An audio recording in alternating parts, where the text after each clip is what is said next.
I'm Kent Norman, and I'm from the University of Maryland Psychology Department and a founding member of the Human-Computer Interaction Laboratory, which does not study virtual reality. But Ben Schneiderman hates it. So in my own lab, 10 years ago, we started a study of video games, and as soon as we could get our hands on the PlayStation 4, everything has been VR games for the last year, and that's what I'm going to talk about.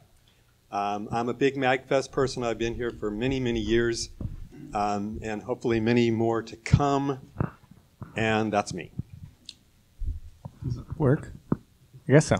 My name is Elijah Fernandez. I am a game designer at a company called Big Huge Games. If you've heard of that, I've worked in the past on VR simulations mainly, as well as educational programs in VR, and at the Game Lab for what Sujan will get into with kind of historical preservation stuff that I've worked on in VR. Yeah. Great. Hi, I'm Elka Khan, a faculty at University of Baltimore, simulation and game design. Before that, I used to develop computer-based trainers for the military, so simulations for military purposes. And before that, I did 3D for TV shows.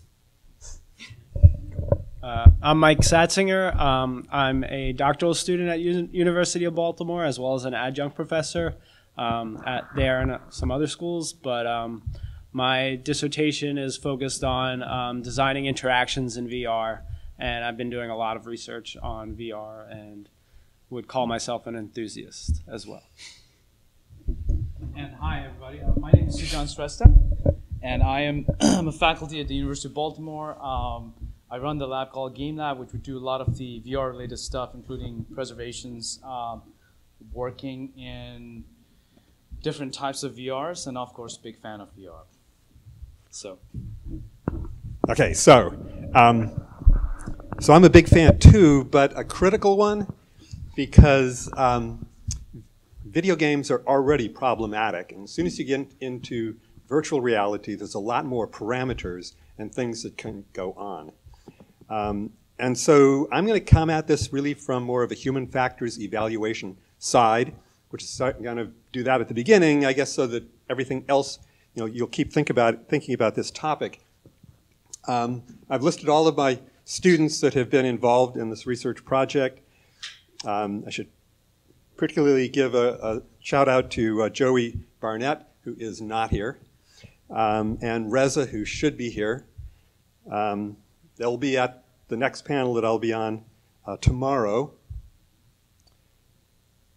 So VR has been around for like over 50 years. It's like crazy. That was the first equipment. It was kludgy. It was awful. Nobody except a graduate student would ever use it when they were told to by their professor. So it's obviously come a long way because of a lot of money that's been put into it for scientific and military reasons. That's important. We owe a lot to science and the DoD. That we've come to systems that are configured sort of like this, where we're now at a point where we have really good VR goggles with high resolution, good display rate. Instead of having a kludgy thing connected to your head with potentiometers and wires and all that kind of stuff, instead we've got all Wi-Fi and wireless connectors to get all of your pitch, roll, and yaw and head positions, as well as your pointing devices, as well as the position of your whole body using Kinect systems. And then we've got super amazing computers and incredible engines, VR engines that can drive this stuff to create the environments, along with the audio, and put it into something that it's really convincing. I mean, I was convinced when I was playing Resident Evil 7 in VR, and I was in there a little bit too long with the old grandmother trying to kill me. I couldn't get out.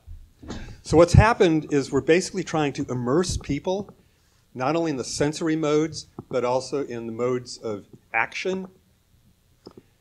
So on the left-hand side, the white is the real world, and then we're simulating as much of this as possible, visually, auditorily, kinetically, with haptic, and even next will become olfactory. And then for its response to us, we're picking up, all the head tracking, eye tracking, body tracking, speech, and pretty soon we'll start getting biosensors to get heart rate and emotions and all that kind of stuff as well. So, so what we did, we have all these undergraduate students that are required to participate in experiments, which are usually really, really boring, and then they see, play a game for 30 minutes. So we had a lot of participants knocking on our door. So we ran 85 undergraduates at the University of Maryland. They completed a lot of surveys, first about themselves, their demographics, their interests, and then played a video game of their choice for 30 minutes, and then did a couple more surveys on VR sickness and aspects of the VR system, and also one on immersion. So we use the PlayStation 4 VR system. Does anybody use this? Okay, you should use it. You should try it. If you have a PlayStation 4 with a camera, just buy the headset, mirrored, I don't know what it is now. But $200-300. Yeah, I mean like $200 or $300. A hotel stay here. Right. For a room. I started going out and buying all the VR games. So we had Batman VR, Danger Ball, which is kind of like dodgeball, a bunch of things on the demo disc. Eve Valkyrie, which is a space shooting game. London Heist, which is a fascinating storyline, linear storyline. And Rush of Blood, which is great, shooting weird stuff coming at you, zombies, and basically target practicing while you are on a roller coaster through Scary Place. And then luge is, you're on a luge going down this thing with the only control being moving your head back and forth. So the first thing we were interested in, this whole problem of VR sickness. The military has known about this, so they developed questionnaires on simulator sickness. You get into that thing, you can either get sick while you're in it, or you can get sick when you get out of it, and fall over when you touch the real world again.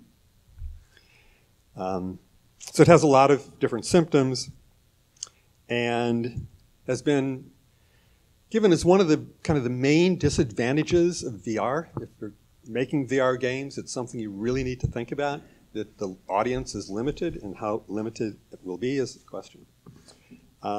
This is a 16-item questionnaire done by Kennedy et al. In 1993. So we used that. So they played the game for 30 minutes. They filled out this questionnaire. And this is the order of kind of occurrence of these problems, going from, we really only had, like a couple people burping that said that they were burping. But eye strain was like pretty predominant. Fullness of head, just kind of whoa.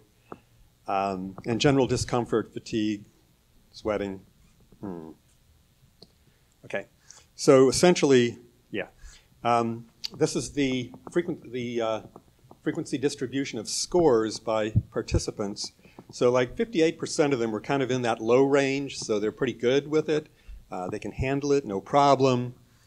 33% kind of in the iffy range, and 9% in the, I think I've got simulator sickness problems. This is the order by game, the mean average for each one of the games. The VR World's London Heist is actually kind of the lowest on simulator sickness, and Eve Valkyrie is the highest. And you can imagine flying through space, you get totally upside down, disoriented. and problematic.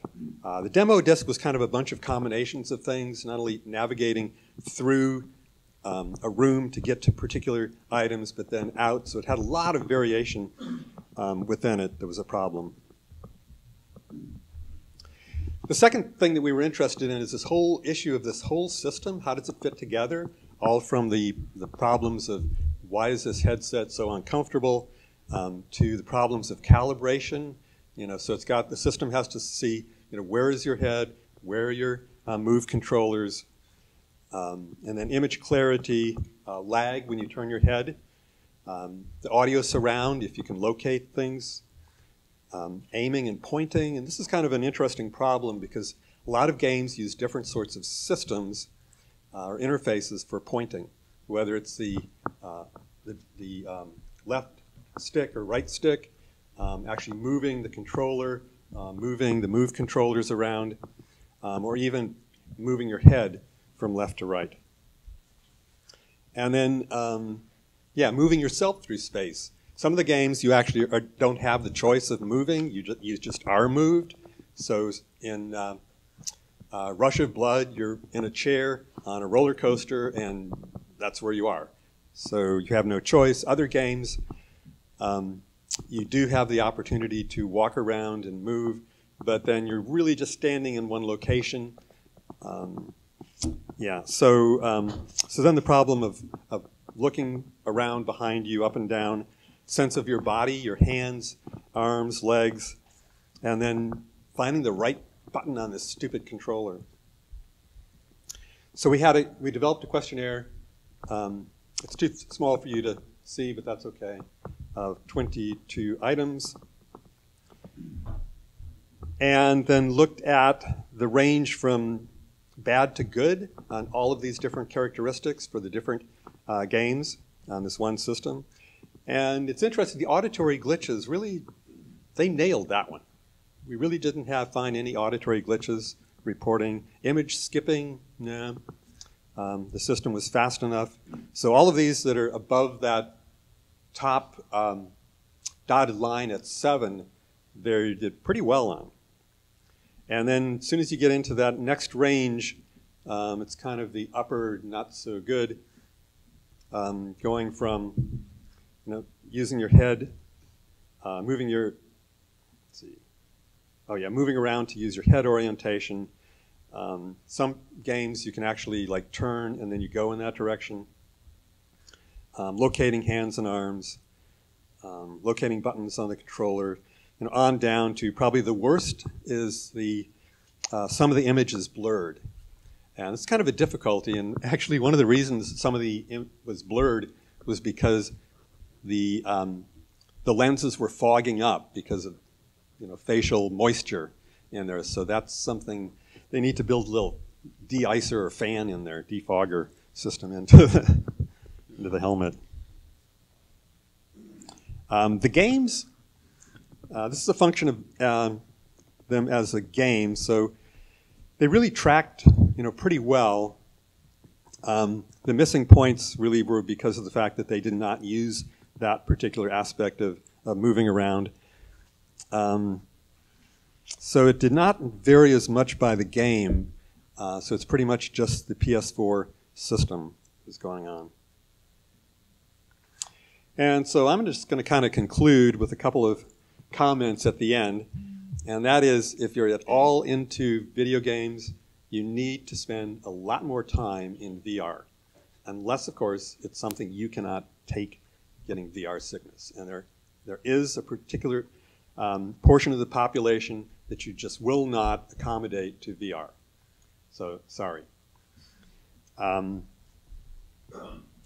And I think the game designers really need to think a lot about the interface. Probably the most problematic, has been this idea of making it really easy to calibrate.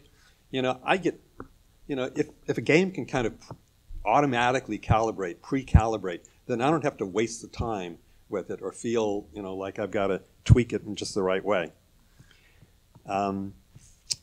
Other things having to do with moving through spaces, I think the game companies are experimenting with different systems.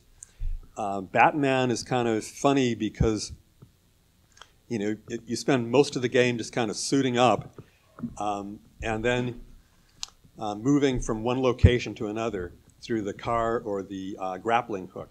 You never actually kind of walk around.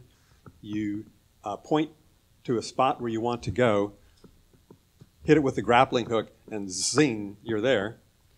So you kind of get teleported. And in crime scenes, you basically point to the spot where you want to look, and then you go to look from that position. And it's really just a sense of body, the fact that you can look at your beautiful Batman outfit. So I'm really looking forward to getting this, this questionnaire out to developers so that they can evaluate their systems using it. And then, of course, the most important thing, I tell all of my students, have fun. Thank you, Dr. Thanks. So how many of you actually, let me ask a question. How many of you actually use Vive or Oculus system? Okay, there's quite a few. Any of you use game system? No? Okay. How many of you have gotten nauseated playing VR games?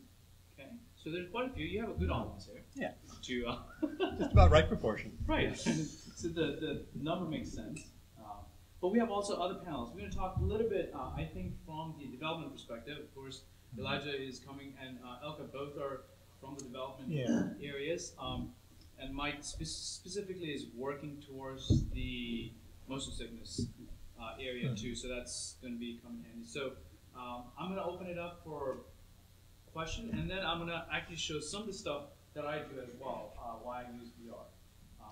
So is there any specific questions to Dr. Norman's presentation? Yes. You mentioned issues with calibration and stuff. Is that mainly just like an issue with the PSVR system? Because I've used my Vive for the past year, and after starting up with Steam Home, and I throw the headset on, and I'm like ready to go in 10 seconds type of thing. So Yeah, it actually is, it's not so much the PS4 system, but it's the particular games. So in Rush of Blood, for example, you get into this chair and you have to position your controllers and press a button so that it knows where it is. So because it has pictures of your hands holding these two pistols. So it's got to get those kind of right. Otherwise, you know, your hand is here and your pistol is here. So you have a mismatch kinesthetically and visually. okay, yeah. I mean, I guess I've never even encountered anything like that with the Vive. I guess because I think the motion tracking on the Vive has a lot more, is like superior to it. Yeah, very much. I mean, you have to remember the PS4 is just going for those little colored dots. Yeah. You set up the Vive for the whole space and everything, whereas Right. PSVR, you could be sitting here on your couch versus here on your couch and that kind of thing. Yeah, Which, Vive to... sort of like, regardless of if you're sitting down somewhere, the Vive will automatically calibrate. Oh, okay, here's your headset, here's your controller, so it positions the Yeah. on that. But I mean, theoretically, the PS4 should be using its camera to get the position of your arms and your whole skeleton and where your face is. I mean, it uses face recognition. Yeah. So. And they're also like more natural. You can get calibration data from, like, instead of saying we're calibrating, please put your hands here, you can say shoot this target, and then that is where the natural position for it is, which is one of the things. Problem with a lot of VR things and the way people design and develop VR things, where they make the same thing and then just solve problems really the hard way instead of coming up with the ways that VR can be used to solve it. Because it does come with plenty of problems like calibration and kind of things like that, depending on the platform. But there's also another issue that I want to kind of bring it up is, like, so my lab develops a lot of VR-based games, but we only use it in the research platform only for participants for certain type of studies. Now, they're games, and you brought it up that developers should start to develop some of the things that's more articulated for VR. But if I were to put that development in a market, I can not sell a single copy at all. So I think that the challenges of the marketability of a VR game, of something that articulated for VR itself, may not even sell at all. I think none of the VR games that I have in my lab actually doesn't have a lot of motion sickness at all, and we calibrate particularly for that reason. So because the IRB issues, and so they're calibrated in such a way that doesn't have a lot of motion sickness. But I can't sell those.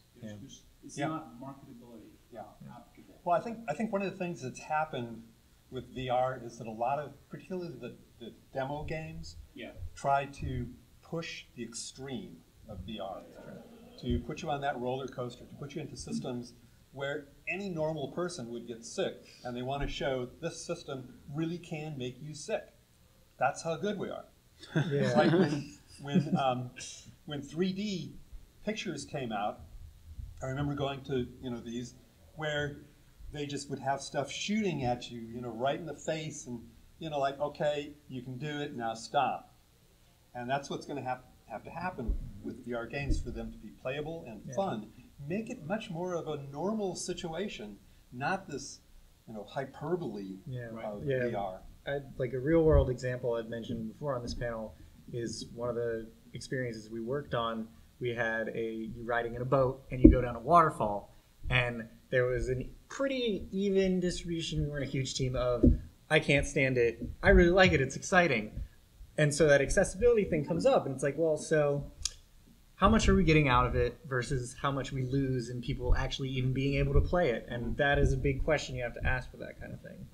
I think that one of the reasons that developers still do that is that when we think of games that are fun and that sell, there's a certain type of games that people like to buy. And it's hard to kind of transition, for developers to transition over into, but people are going to get sick if they play it this way. So I've taught a class over the last 2 years where we develop games for VR headsets. And just basically in the second half of the semester, they're developing games every single week. And they have a really hard time as developers, and they've been, they're fourth year students, and they have a really hard time coming up with games that are not going to make people feel ill, but are also fun. And it's just kind of like a disconnect between what we're used to and what we're going to have to do now. Mm-hmm. Actually, to go on to two questions, one's directly related to this. In the motion picture industry, they know that the 3D movies make 1 out of 5 people nauseated badly. Yeah. 1 out of 5 people roughly nauseated. That's the numbers they use. Do you have any equivalent numbers of how many people can actually get sick on a medium level game, and how many are no problem at all? I'm curious. Yeah, I mean, it's about that. It's about 20%. Get VR sickness with this. It varies a little bit, by gender and by age. But yeah, it's that's a problem. And 20%, 1 out of 5 is pretty huge for the industry to get that limitation. I mean, it means like, you're dating somebody that can't take 3D or VR, and they can't do that movie, so it limits it. Similarly, if you break down your analysis between games that have mechanical movement versus games that have walking movement, because there seems to be a big breakdown. People who walk around in VR games don't get nauseated nearly as bad as someone who jumps into a tank and moves around the tank. That seems to nauseate people much more. Do you have any breakdown of that way? Yeah, no, not really. Just if I just compared some of the particular games.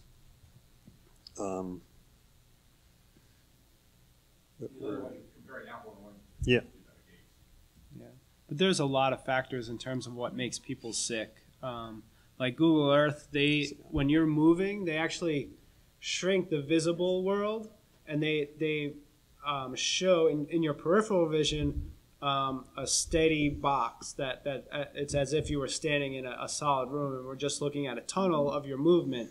And so you can get sick if your peripheral vision is taking in information that doesn't match your perception system. That's a lot of car sickness, is because you're seeing things in your peripheral that doesn't match what you're actually focusing on, like if you're reading a book or something. But it's also what your perceptual system, in terms of your skin and your inner ear and things like that, what other signals you're encountering and the disconnect there. So there are a lot of different factors. So each individual experience really needs to look at, well, what are the things we're doing that could cause this, and really take it on a very individualized. Like it's hard to generalize it in terms of like one thing over another. Yeah, exactly. And okay, so on this graph, VR World's London heist, each position you're sitting somewhere shooting at some target that's in virtual space, and so you're never really like moving around. There's no transportation. And same thing with Rush of Blood. You're sitting in a fixed seat in this roller coaster. But Eve Valkyrie, I mean, you are flying around upside down, and it's very disconcerting. Same thing with Luge. You're just like flying all over the place. So yeah, that does make a great deal of difference. Yeah, back there.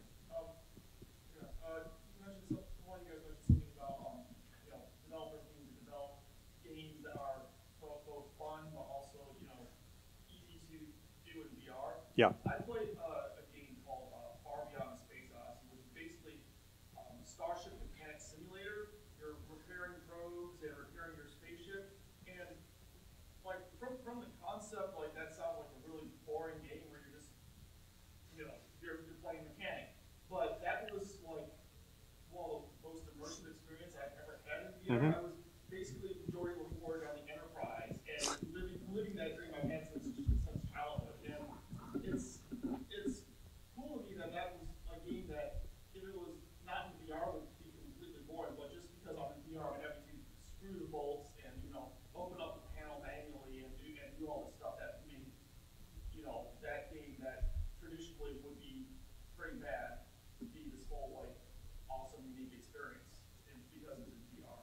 Yeah, absolutely. I think VR. Okay, so our other work is on immersion, and what are the factors of immersion, and so we always compare like small screens and 4 by 10 foot screens, and you're always much more immersed if you have a larger field of view that's covered, and so VR is amazing because 360 all around and 3D. So we have that capability of just maximizing that immersion.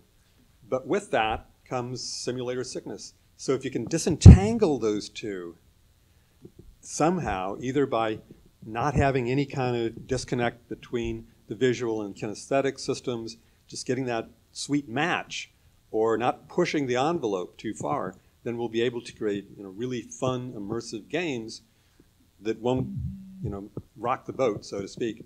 I think also, so I've played Resident Evil 7, which is like super immersive and scary, and it has some glitches in it, the way you move around through the space. Other people play it, on the PC and love the game and feel immersed within it. I wonder, essentially, if it's possible to, almost have like a slider, just like you can with the 3DS. To slide just how much 3D you get, or slide how strong the VR is. And people could actually set that, like, here's my level and I won't get sick at this. And some other people can say, just push me to the max extreme, fine. Yeah, back here. Yeah, you. Okay. So I apologize if this has been asked already, but it's pretty safe to say that entertainment has driven VR development to this point. Do you guys think that's going to continue to be the case, or do you think serious games and simulations might take over that, or do you completely disagree? Yeah, well, no. Okay, so the first part, back in the 70s, was all based on science and military funding all this stuff until, like the last 10 years when the gaming industry, now it's going to be the gaming industry that is pretty much going to fund the development and of the engines and everything else within this. There's a lot of money in the gaming industry. In the educational and simulation industries, there's some money, but we're under a new government now, and So I would definitely, put your money into Activision and Blizzard and game companies. Well, I would argue that even Facebook is, they've made such a heavy investment, and their long-term plan is more about collecting user data. So that's where the money is going to be, in the future. And VR, you have to collect a lot of data about somebody, their movement, and the more interactive the experience gets, the more data you get out of it. If you incorporate voice recognition and eye tracking and all of these things, companies will have a really good profile on every single person who uses this technology, and that's what the future of the economy, I think, will be eventually. So, and don't forget that the startup money for Facebook came from the CIA. Oh, really? Yeah. In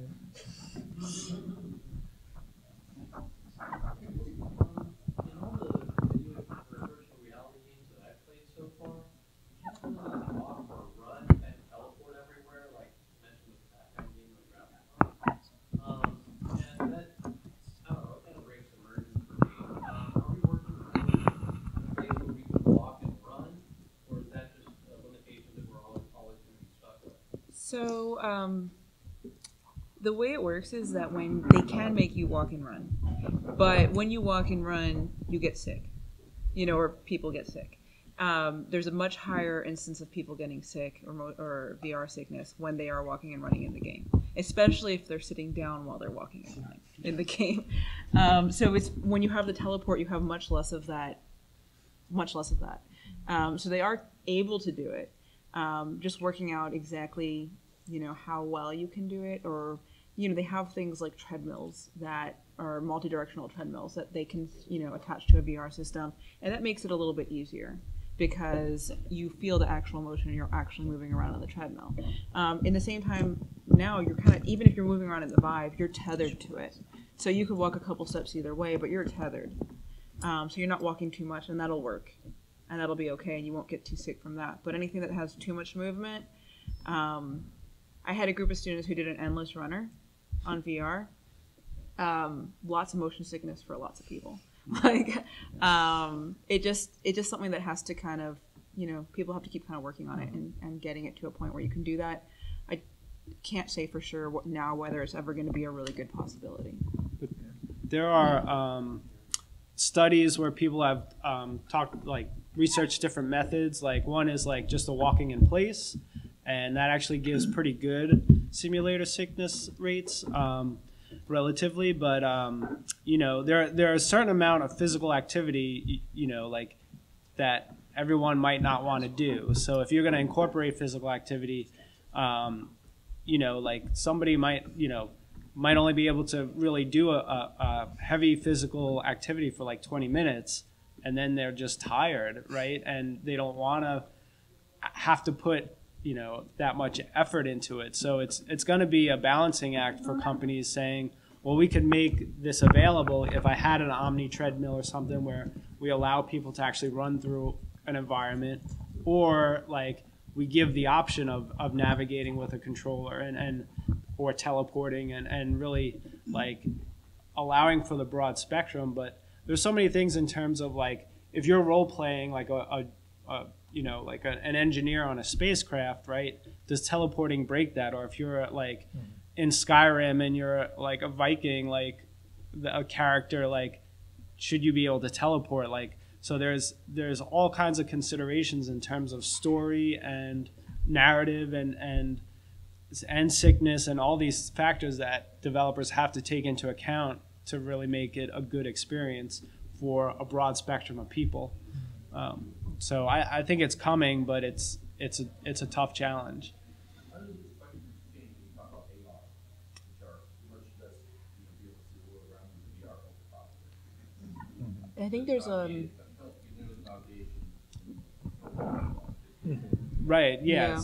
Because but the question for AR is, can you track the environment successfully, or is it like skipping or whatever? Like as you move, can it make out all the details? So AR is coming with visual, perception systems, but I think AR is still like good AR, where it's like glasses that are overlaying everything in your world, is still probably 5 to 10 years off. Whereas VR, everything people are learning about in terms of mechanics in VR are going to translate to AR and make AR that much better.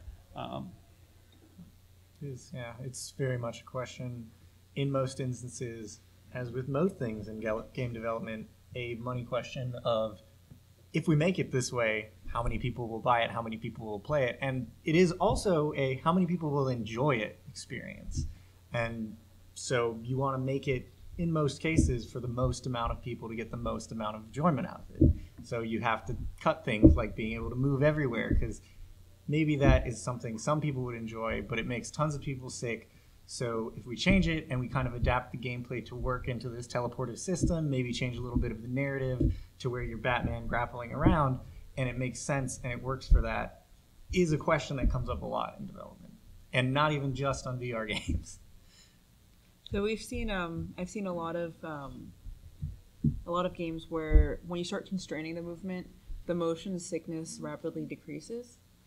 Or if you're a lot more careful about it, then you have a lot less motion sickness. So kind of the scale factor, and I just like to watch what happens when people do that. So like they'll start out with movement everywhere, and then people will start getting sick.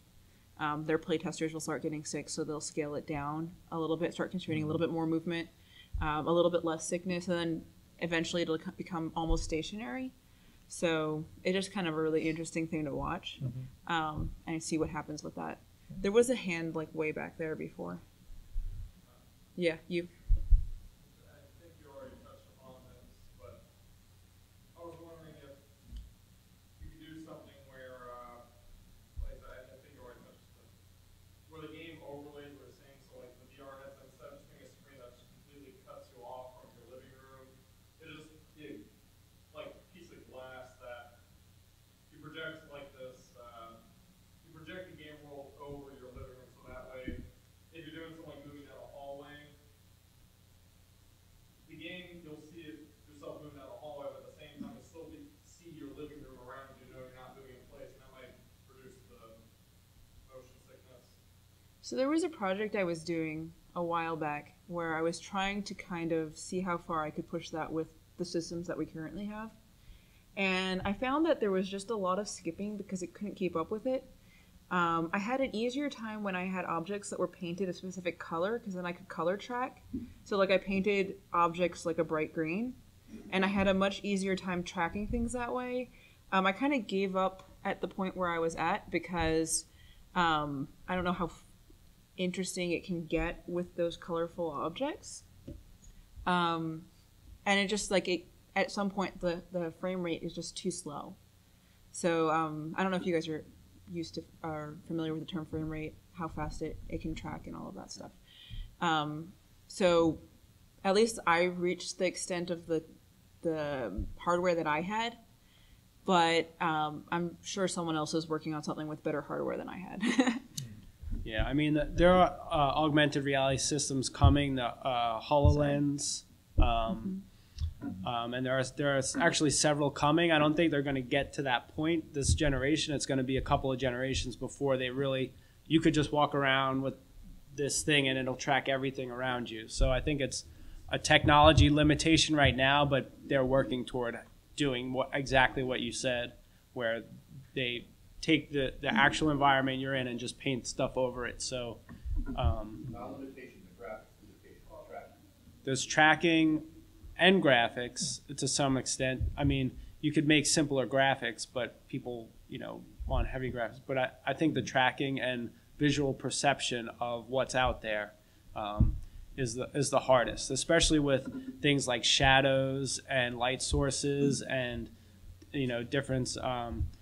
And the advancement in artificial intelligence is also something that has made huge progress over the last 5 years, and is going to make that possible, but it's not quite there yet, right? So it's the amount of objects that you have to put in the space in order to make it viable is not practical. Yeah, because there's always the uncanny valley effect, and it's and then when the light changes, When the light changes, it ruins things. Like, Yeah. Your eyes can detect things even when you don't realize it. You know, that doesn't look right. And Yeah. you get sick, maybe, is some of the outcome where a lot of VR sickness comes from. Is that kind of thing. But yeah, it's So VR is going to change the world, right? That's what we're told. it's all iterative. Yeah, right. it's I always coming. keep that in mind. Like, it's supposed to change the world, so I'm waiting for it. So part of my research, what I look at is how can I use the technology, such as VR, to actually change the world, literally. Now again, Doug Norman said, if you're not in entertainment, you're not going to make money out of it, and I'm rather be hungry, but I'll stay in this research area. Because I think there's a larger portion to this. I call this sustainability of cultural heritage. And so, you know, I work with National Archives around the world, not here in the US, but across the planet, several National Archives. And it's great. National Archives are doing enormous amount of work on preserving our history. But how many of you actually go and look at the history? How many of you actually have been to a National Archive just about 30 minutes? I know you do, but but not many people. Not many people actually go to National Archive, and that's a big problem. There is a ton of information and knowledge that's actually stored in National Archive here in College Park. Nobody actually goes in there to look at it. And so, you know, my inspiration comes in 2001 when this large statue of Buddha in Afghanistan was destroyed by Taliban. And I suddenly realized, I was in grad school, and I realized, wait a minute, there's no way to preserve our history.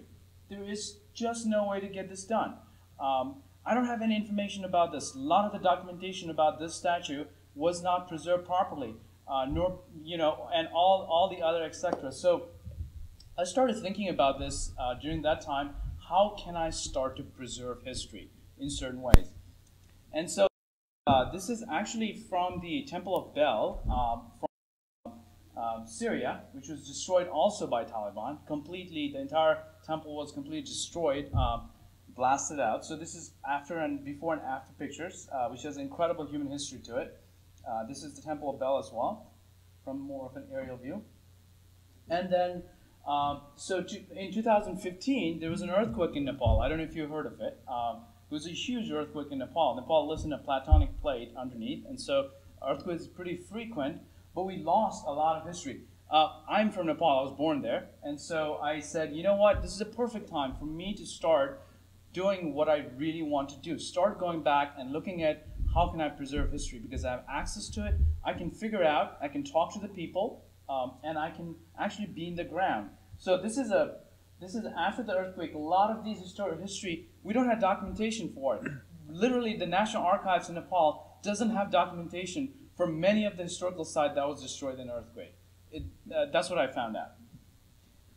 And so this is pre and post pictures of Nepal's architectures. That was very from the ancient times.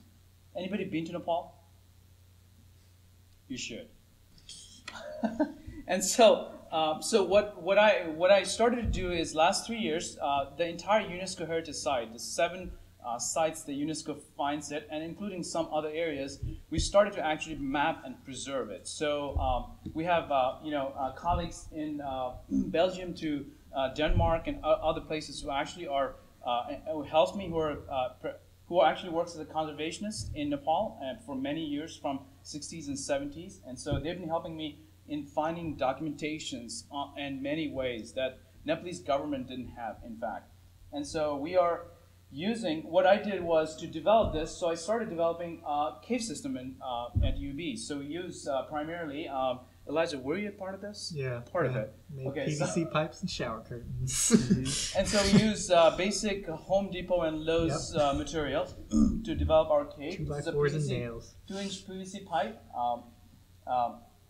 This is a shower curtain that I had to special order from for this particular reason. And then we developed this cave system that's a fully stereoscopic 6 projection system. Now we're trying to modify into 3 rather than 6. But there's a 6 projector sitting. If you look in the side, those parallels to 6 there. And then we picked a pilot site. This is called the Bogomati Temple, which is a very known as a rain god. We don't know the historical implications or where it was actually erected, but I think we do know that around 680 there was some work done based on the National Archives. And so this is how this building was destroyed. It was the building was built on a single stone, and it was just completely collapsed. Luckily, nobody died around the building when that actually collapsed, because there's a lot of houses. And this entire area is very known for wood carving. So people go there in this particular area to buy wood carving pieces when tourists, people from other countries go to Nepal. And so what we did was, what I started to do was, how can we study this? How can I actually build this and then start to see what we really can preserve or not? And so this was done as a pilot study at the beginning. This is a picture of a pilot study. We've done three studies so far. We're running the third one now. And then this was done as how user can actually interact within that cave system and go in and click on historical items and get the information and then move on to other pieces as they walk through the spaces. Basically rebuilt it from the ground up, and on each piece you could kind of get little blurbs about what they kind of meant. And so I didn't want to bring a lot of data to it, but I kind of capped it from what we learned from our one study. This actually, if you want to read the data, it's published in a journal, an ACM journal, and Mobile SCI. So what we found is a small number of participants found it easier for details in solving problems, primarily because the first N number was really small. The second one we had 36, and now we're targeting going to 60.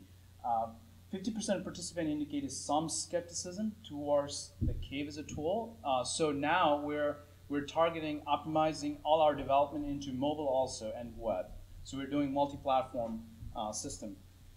The participant found the VR to be easier to use when carrying out searches for color patterns, shapes, and historical information. So the study did not actually look for particular historical artifacts, but also looked into the patterns of where they go, what they're finding, and whether they can retain those memories as well.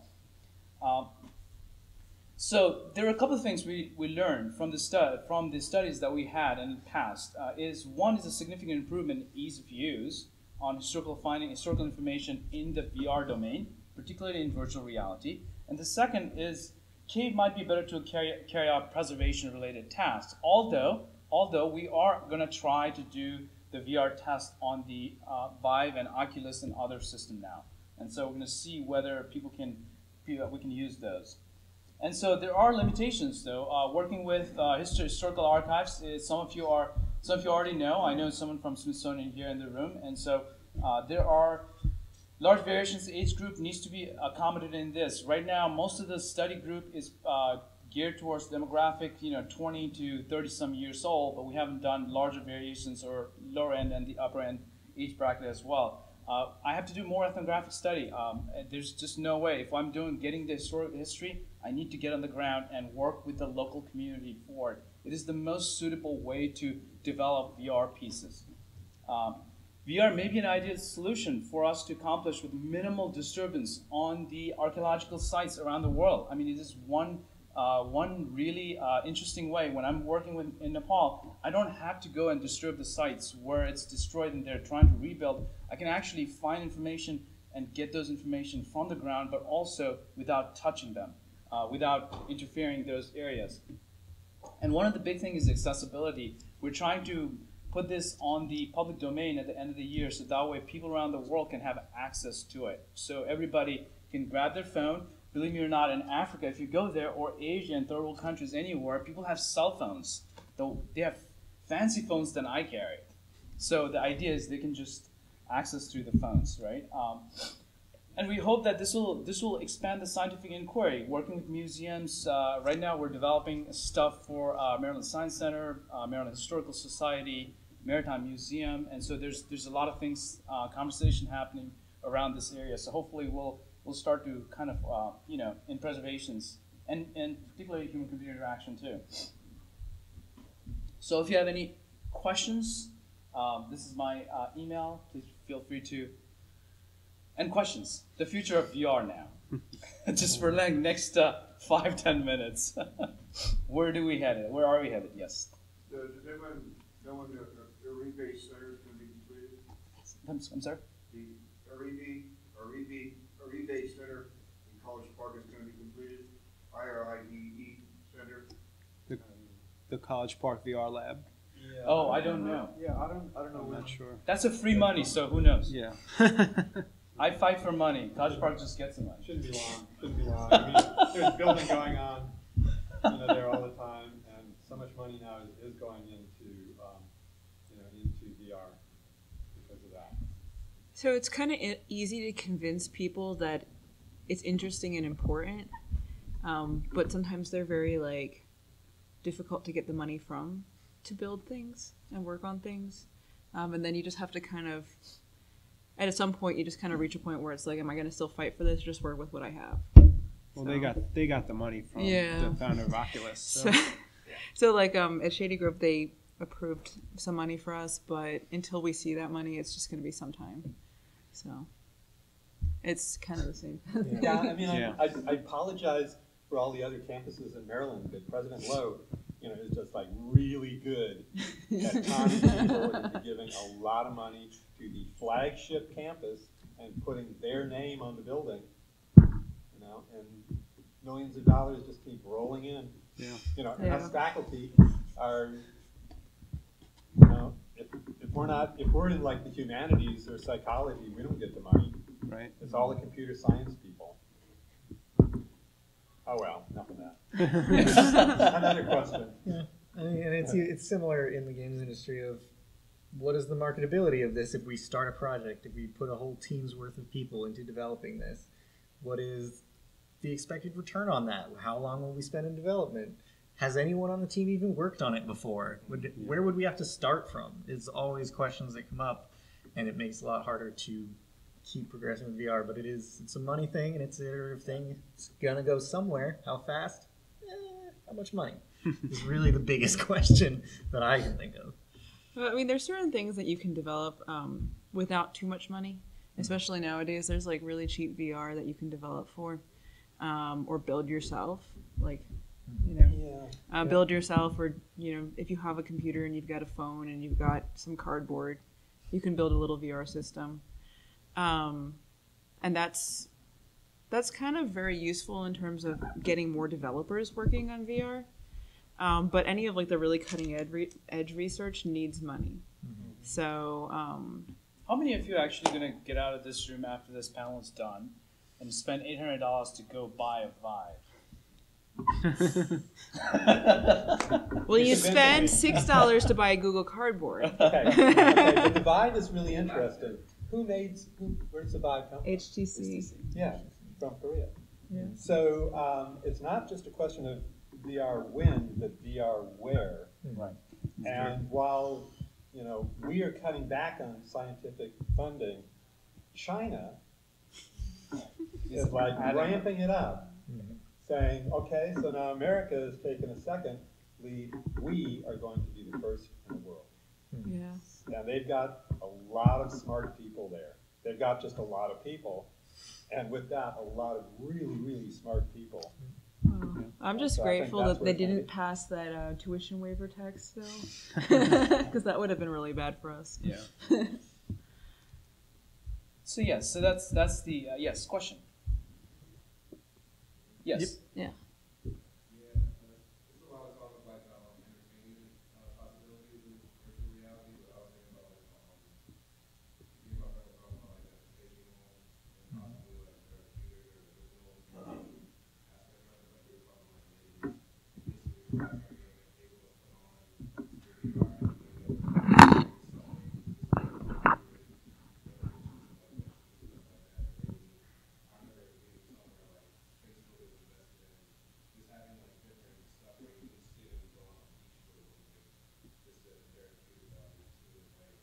So there's a lot of that happening. So the piece that we're developing, there are multiple pieces. Of course, Nepal is one, but we're actually building the history of Baltimore as well. And so that piece is going to go to K through 12 in public education. So we're partnering with public school system through the Baltimore to actually integrate it in the classroom teaching. And so primarily when I talk about history of Baltimore, it's large. I mean, right? And so But we're doing particular one thing is right now is the shipbuilding, right, in Baltimore. It's a massive amount of ship used to come in Baltimore for bringing goods back and forth, import and export from Baltimore for many years, number of years. But that's sort of like in the books now. There's very few available in the Maritime Museum and some in the harbor, but a lot of them just disappeared from the entire planet. And so we're trying to bring that back and educate kids on how people did it in those time period. How did they live? What does their life look like? And what type of things that we can engage audience or people in, especially on kids who are learning in social sciences and social studies courses in those areas. But they're going to be pushed into technology courses. Yes, you're correct. There is a lot of those that's happening. Absolutely. Yeah, it's interesting. Yeah. Sorry. So that was even at Alchemy. One of the problems that came up quite a bit was trying to work with Baltimore public schools, and things have to fit their curriculum. So you have to make things that fit that, and you can't, it's hard to convince people why they do and how they actually help sometimes. Yeah, that came up a whole bunch when we were working on educational types of VR experiences. Are they going to take it? And you had to go talk to people first to even figure out what they would even want, and then you would have to craft it around that in a lot of ways. Yeah, there are a number of companies too that are coming out with, as you mentioned, the kind of relaxation and biofeedback VR. So, so you put these systems on and move into like really relaxing spaces. I mean, I would fall asleep, but they can be really wonderful for people. The other is the use of VR in therapy, particularly for PTSD and for phobias, in which you introduce, like in a lot of cognitive therapies with phobias, you slowly, systematically introduce them to the fear while going through relaxation therapy at the same time. With VR, it's so much easier. You don't have to take a person to the top of a building if they're afraid of heights. You can put them there in virtual reality. You don't have to, get a collection of spiders for arachnophobia. So it's great. So they're building these sorts of systems, and they seem to be very, very effective in the research that's already been published. But there's a lot more coming, and VR has so many possibilities across a wide spectrum of activities. Yeah. Any questions? Yes.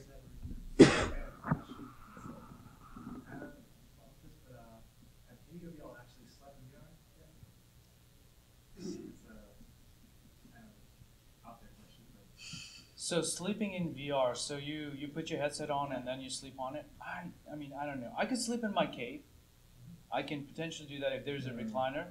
We have been doing some of these studies that's not sleep related, but to people with disabilities and see how that will work out. We haven't gone that far into it, but I think we're starting to poke around on those cave, because cave is a big size, and so we can actually insert a full human with all types of displays. Well, I will take that as a personal challenge.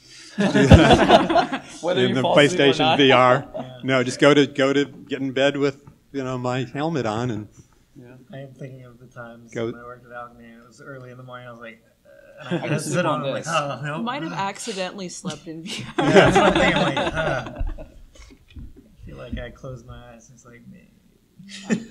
But it's a good topic, because I think the systems that people are going to try to build for VR to enhance VR and like monitoring people's tracking, like their eye tracking and their heart rate and things like that. That those are systems that are going to be used in other tracking people while they sleep, and if people have problems with sleep, you could maybe do things dynamically while they sleep to help regulate their sleep and monitor them. So in terms of just healthcare and like being able to more precisely diagnose people and deliver solutions for them, that all of this technology is going to make that feed into all kinds of aspects of society that isn't the entertainment or the direct VR stuff.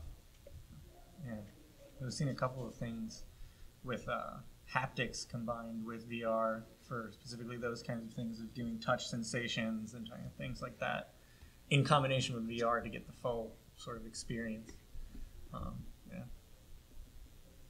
Have you heard of anyone hooking up the VR system to, like you said, sensory input of the person's heart rate and breath in order to, so you're excited that it jumps out at you, or you're not excited? I think I know one person. Who's actually done that?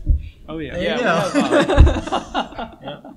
We have several studies actually going on right now in my lab that actually, I work with a clinical psychologist who study mental health. So, and then we combine with cognitive certain things, and then we have developed several different areas of, literature, what already exists, and then create a condition. So when we say in emotional study, which I've worked with Dr. Norman in past years, is when I say, I'm super happy right at the moment, what we have found that if we do pre and post tests sometime, the conditions of happiness and sadness could change in a very fraction of seconds. And sometimes that can have a very weird outcome results when you look at it. So, or I could lie too. I'm feeling happy, but guess what? I'm really sad. And sometimes I just don't know how I feel. Maybe I'm happy, maybe I'm sad. I can't think of my emotions. So we have integrated some of our studies to the so basic polygraph test, sweat, and then GSR, and a pulse rate. So what we do is look at the correlation between all these domains, and then all the things that's happening in VR.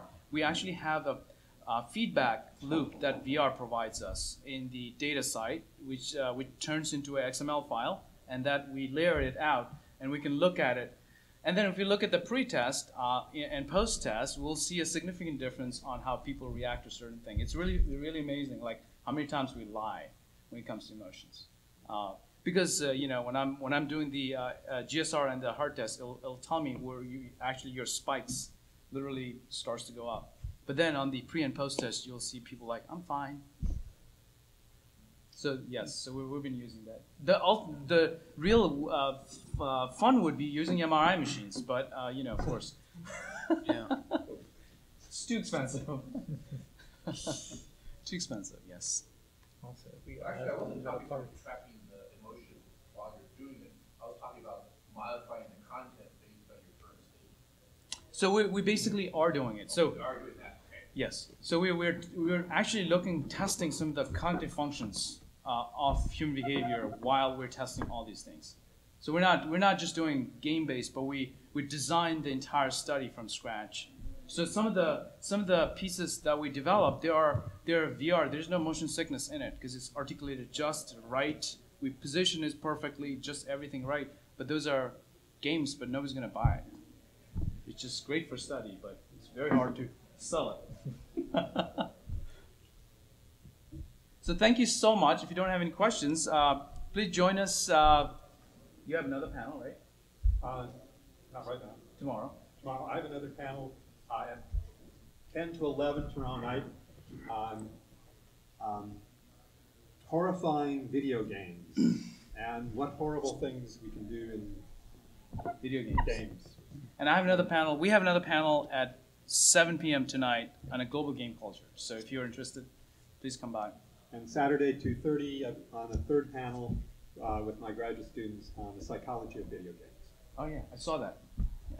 And if you have any questions, please email me.